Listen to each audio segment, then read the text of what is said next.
గ్రామంలో చిన్నారులపై అమానుష హింస, తల్లిదండ్రులు అరెస్ట్. సూర్యాపేట జిల్లా గరిడేపల్లి మండలం కొత్తగూడెం గ్రామానికి చెందిన నకిరికంటి రవి 46 సంవత్సరాలకు సుమారు 24 సంవత్సరాల క్రితం శైలజతో వివాహం జరిగింది. వారికి 2 కుమారులు ఉన్నారు.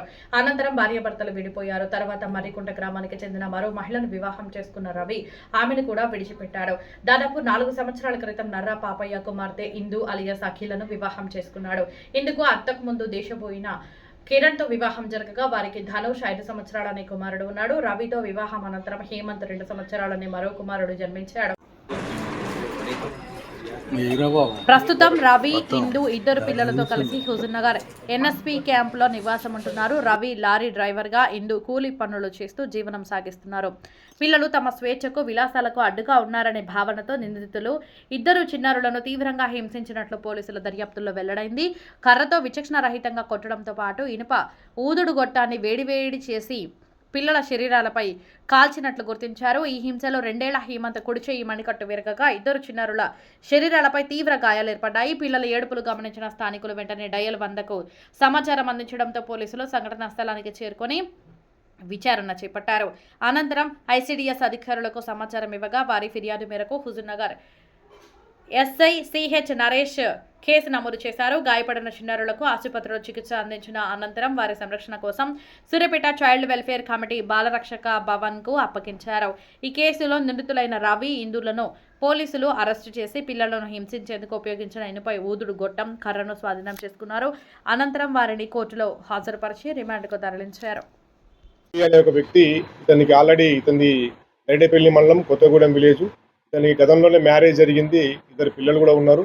అతను వాళ్ళ భార్యతో విడిపోయి ఉన్నాడు. ఇతను స్వతహాగా లారీ డ్రైవర్గా పనిచేస్తూ తిరుగుతూ ఉంటాడు. ఇతనికి ఈ ఖమ్మం జిల్లాకు చెందినటువంటి సింధు అనే అమ్మాయితో ఇతనికి పరిచయం ఏర్పడ్డది.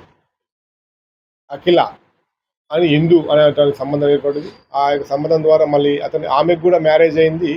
ఒక బాబు పుట్టిండు. తర్వాత వాళ్ళ భర్త చనిపోవడంతో ఇతనితో పాటు అతను రావడం జరిగింది. 2 వచ్చి హుజూర్నగర్లో ఉంటూ ఉన్నారు. ఇతనికి ఆల్రెడీ 2 పిల్లలు ఉన్నారు. ఆమె కూడా ఒక బాబు ఉన్నప్పటికీ కూడా మళ్ళీ 2 పెళ్లి చేసుకున్న తర్వాత మళ్ళీ ఒక అబ్బాయి పుట్టడం జరిగింది. వీళ్ళకు ఈ 2 పిల్లలతోనే వీళ్ళు ఎన్ఎస్పీ క్యాంప్ దగ్గర ఉంటుండగా ఈ పిల్లలు బాగా అల్లరి చేస్తున్నారు, పిల్లలు అరుస్తున్నారు అనే ఉద్దేశంతో వీళ్ళకు అంటే మ్యారేజ్ అనేది కలిసి సజీవనం చేస్తూ ఉన్నారు. ఇక్కడ మ్యారేజ్ అనేది లేకపోతే అటాచ్మెంట్ వీళ్ళ మధ్య లేకపోవడంతో ఆ ప్రభావాన్ని అంటే వీళ్ళు కొంచెం తాగుడుకు జులాయిగా ఉండడం వల్ల ఆ ప్రభావాన్ని పిల్లల మీద చూపిస్తూ వాళ్ళు ఏడ్చినా ఏం చేసినా కూడా పిల్లల్ని కొట్టడం అనేది స్టార్ట్ చేసినారు. అందులో భాగంగా ఈ యొక్క పొగగొట్టము ఏదైతే మనం వాడుతూ ఉంటామో దాన్ని కాల్చి అబ్బాయికి వీప్ పైన మరియు చేతుల పైన పెట్టడం జరిగింది. అదేవిధంగా చిన్న చిన్న బైట్స్ ఉన్నాయి, సిగరెట్ తాగి పెట్టిన బైట్స్ ఉన్నట్టు కూడా మనకు మెడికల్ రిపోర్ట్లో రావడం కూడా జరిగింది. వాటితో పాటు పిల్లలని గట్టిగా అరిస్తే వాళ్ళని కర్రతో కొట్టడంతో పిల్లలు బాగా గట్టిగా అరుస్తుంటే చుట్టుపక్కల వాళ్ళ సమాచారం మేరకు మనం వీళ్ళని కూడా ఈరోజు తీసుకొని రావడం జరిగింది. నిన్న కేసు నమోదు చేసినాం. మనకు ఐసీడీఎస్ వాళ్ళతో పిటిషన్ తీసుకొని కేసు నమోదు చేసి ఆ పిల్లల్ని శిశు సంక్షేమ భవన్ సూర్యాపేట వాళ్ళకి అప్పచెప్తూ ఈరోజు వీళ్ళిద్దరిని కూడా మనము తరలిస్తూ కేసుకు రిమాండ్ తరలిస్తూ వాళ్ళని జైలుకు పంపడం జరుగుతూ ఉంది. సమాజంలో తల్లిదండ్రుల పాత్ర చాలా విలువైనది. అలాంటి తల్లిదండ్రులే పిల్లలపైన కర్కశంగా కఠినంగా వ్యవహరించడం అనేది చాలా బాధాకరము.